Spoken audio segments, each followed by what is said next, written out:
या 26 सालाच्या एप्रिलपर्यंत काही निर्देश आम्ही अंकामध्ये प्रसिद्ध करणार आहोत।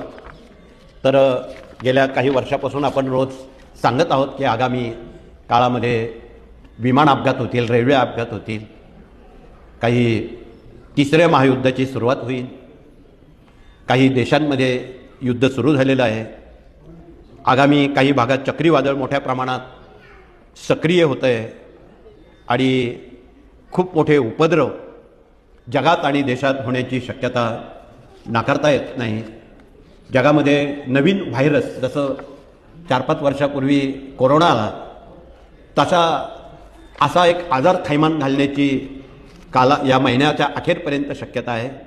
म्हणून आपण सावधान राहणं अत्यंत महत्त्वाचं आहे। तिसऱ्या महायुद्धाचे ढग जमा झालेले आहेत, म्हणून युद्ध, रेल्वे अपघात, विमान अपघात, जंगलांना आग, भूकंप या गोष्टी खूप मोठमोठ्या व्यक्तींवर होणारे हल्ले, धार्मिक ताणतणाव, पाण्यावरून भांडणं, मोठ्या प्रमाणात दुष्काळ, मोठ्या प्रमाणात अतिवृष्टी, हे सगळं चक्र या महिन्याच्या अखेरला सुरू होते।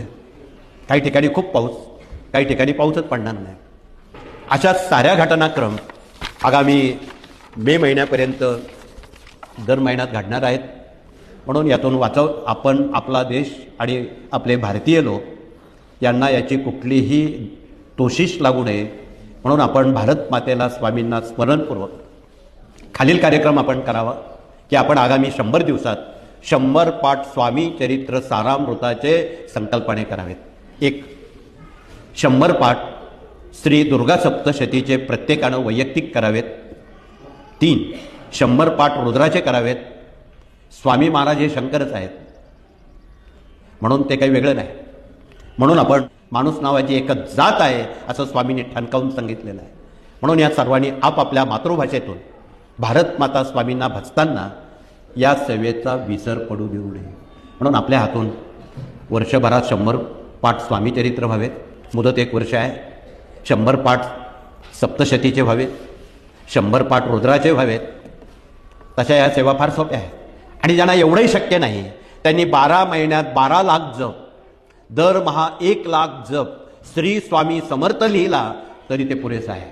आता यापेक्षा आणखी सोपं सांगणं उचित नाही, याला काही पैसे लागत नाही।